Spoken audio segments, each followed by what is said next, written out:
Assalamualaikum warahmatullahi wabarakatuh. Singkat kata, singkat cerita. Pada hari ini saya mau bercerita untuk diri saya maupun untuk kita semua. Pencerahan insyaallah. Wallahu a'lam bishawab.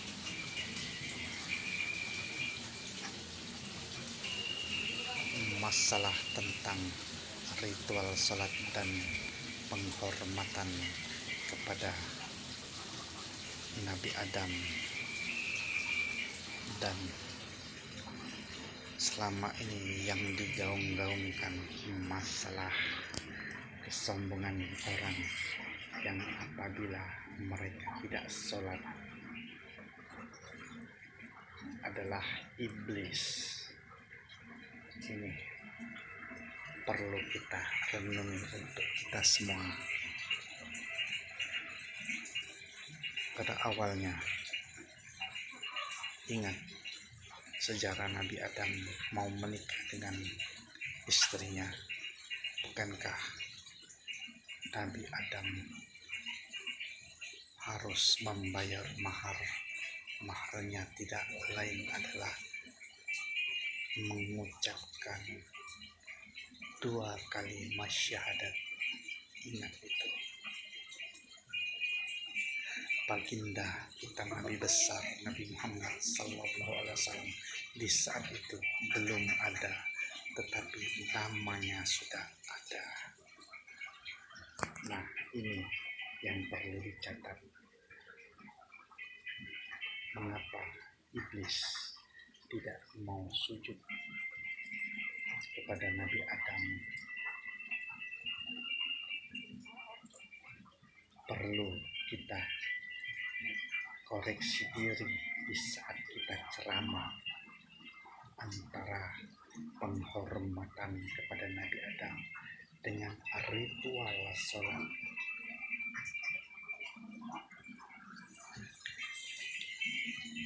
Berpecah belahnya agama sampai saat ini adalah salah satunya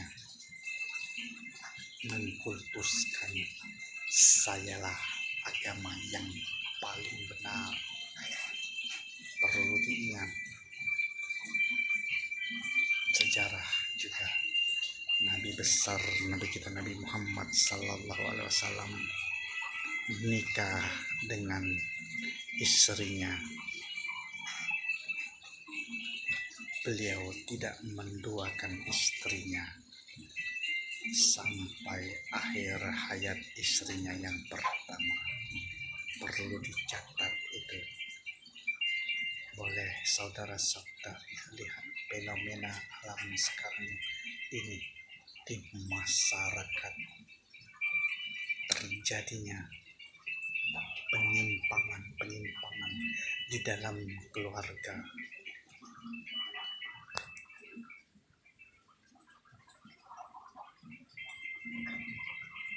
Boleh saudara-saudari lihat di berita-berita masalah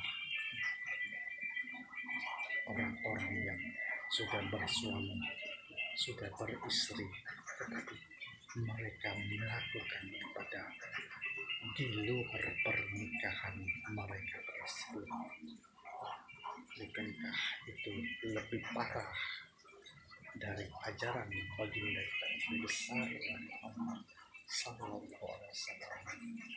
yang mengkultuskan, yang mensucikan masa pernikahan?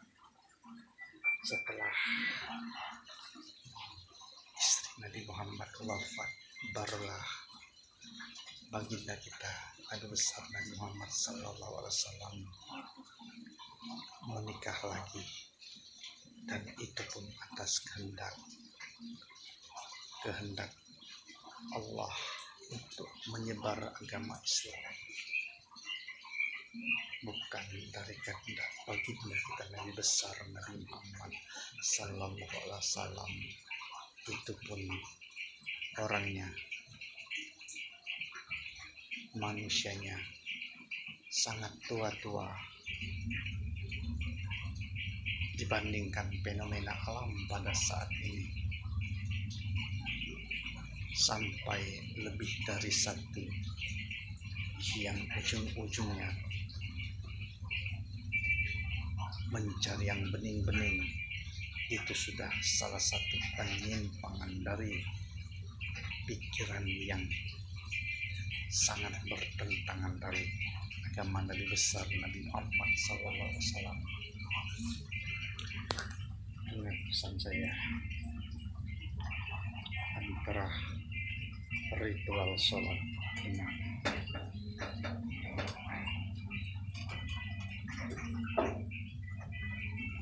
ritual sholat dengan penghormatan terhadap manusia dan apa maksud dari surah Al-Ikhlas. Surah Al-Ikhlas antara lain isinya adalah Allah tidak beranak dan tidak diperanakkan, tidak diserupakan kepada makhluknya. Ingat, di dalam ritual sholat sudah dibersihkan oleh baginda Nabi besar Nabi Muhammad SAW, dan yang lebih utama Nabi Ibrahim alaihissalam. Sejarah Nabi Ibrahim alaihissalam dengan Nabi Ismail alaihissalam itulah sudah dibersihkan masalah-masalah ritual untuk menyembah Allah, bukan penghormatan terhadap sesama manusia. Perlu diingat itu. Jadi wajar makhluk-makhluk manusia yang merasa benar agamanya, yang mengatakan orang yang tidak sholat itu kafir. Jadi wajar mereka bilang begitu, tetapi pada dasarnya mereka sendiri tidak sadar apa makna dari agama Nabi Ibrahim dan Nabi besar Nabi Muhammad SAW.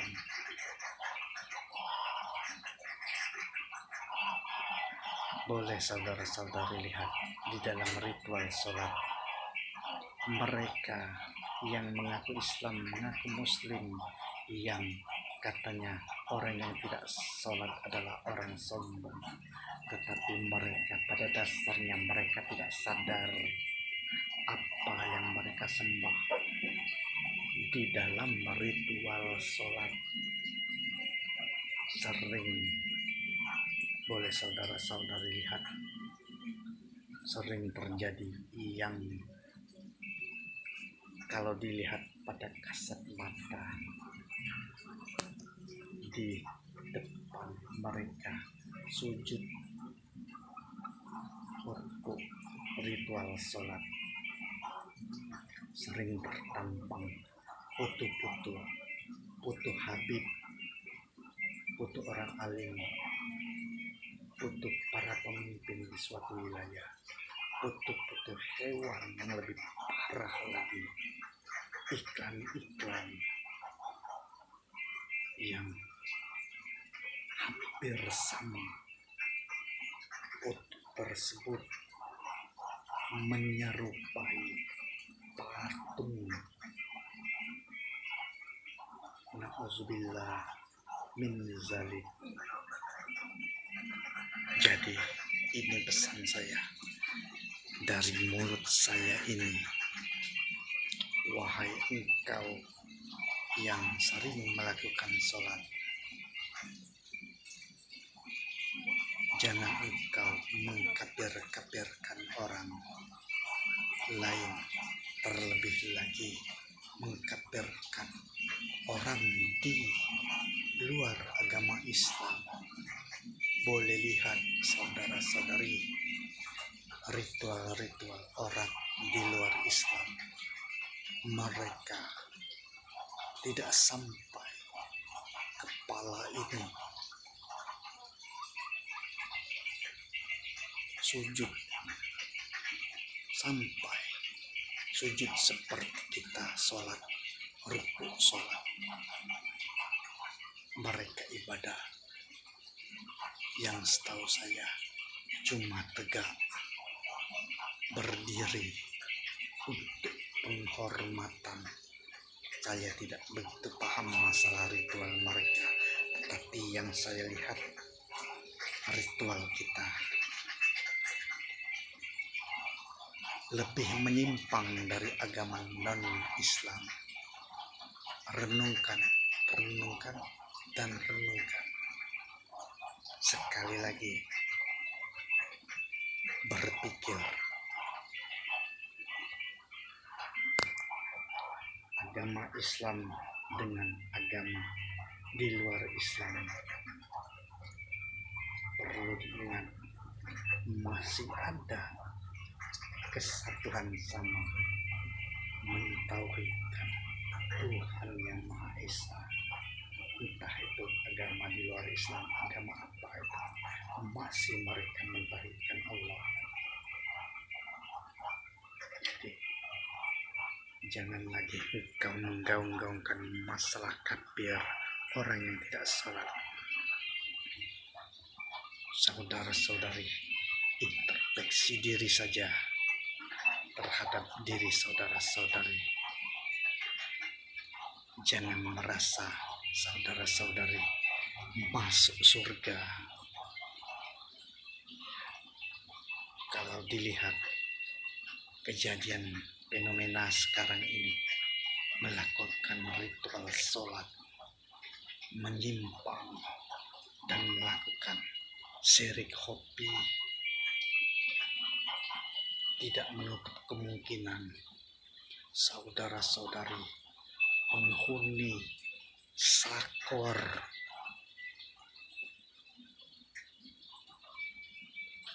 na'udzubillah min zalik. Itu saja pencerahan saya pada hari Jumat ini. Ini doa sumpah serapah.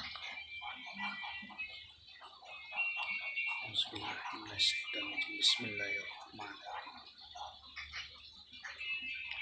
Ya Allah, ya Tuhan, jangan dikasih cerai ya Allah.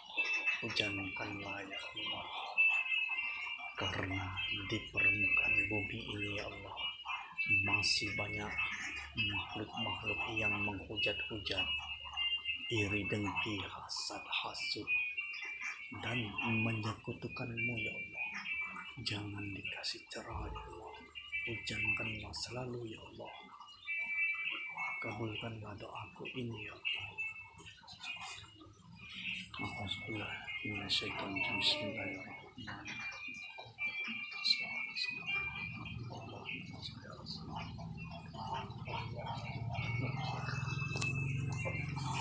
Bismillahirrahmanirrahim. Allahumma sholli ala sayyidina Muhammad. Allahumma sholli ala sayyidina Muhammad. Allahu Akbar.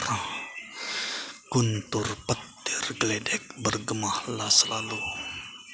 Datuk Panglima Kumbang kakek jabat selimut kabut, datanglah aku butuh bantuanmu.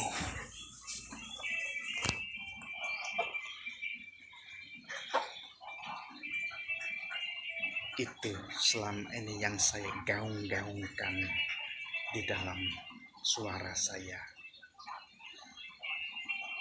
Mentauhidkan Allah, jangan menduakan Allah Subhanahu wa Ta'ala.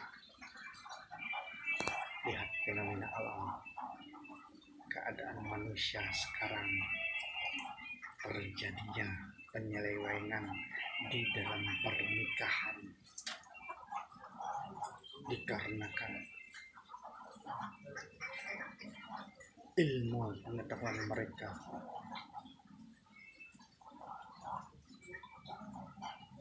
tidak benar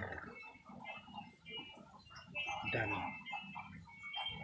selalu diberikan contoh oleh orang-orang yang merasa benar. yaitu orang-orang yang merasa sholatnya sudah benar, sering istrinya lebih dari satu, dan bening-bening. Ingat sejarah Nabi Muhammad cuma cie istrinya sampai wafat, dan ada perintah Allah, salah satunya untuk menyebar agama Islam. Boleh saudara-saudari bandingkan, boleh beristri 4. Bila tidak mampu, cuma cukup 1. Itu jangan engkau mendoakan Allah, dan jangan engkau mendoakan istri atau suami. Ingat pesan saya itu. Jika tidak, maka bencana alam akan menanti di permukaan bumi ini, insya Allah. Wallahu a'lam.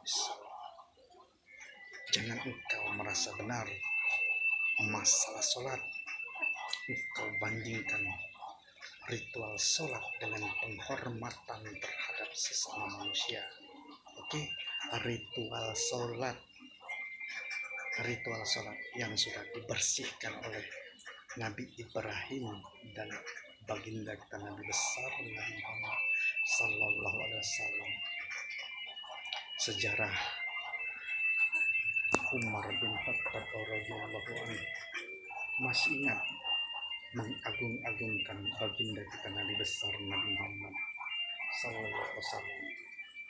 Apa kata beliau di saat baginda kita Nabi besar Nabi Muhammad Sallallahu Alaihi wafat? Beliau mencabut pedang. Jika siapa yang berbicara Nabi Muhammad wafat, akan saya tebas batang lehernya.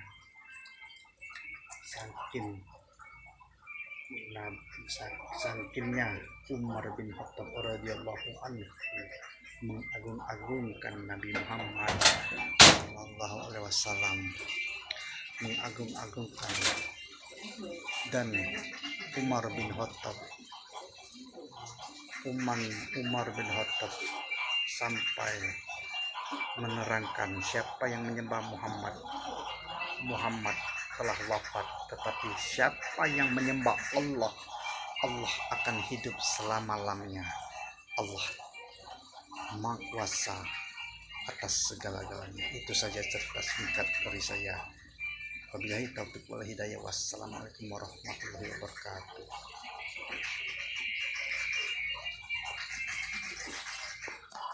Jangan dikasih cerai ya Allah, hujankanlah ya Allah. Allahumma shalli ala Muhammad, Allahumma shalli ala Muhammad. Allahu Akbar.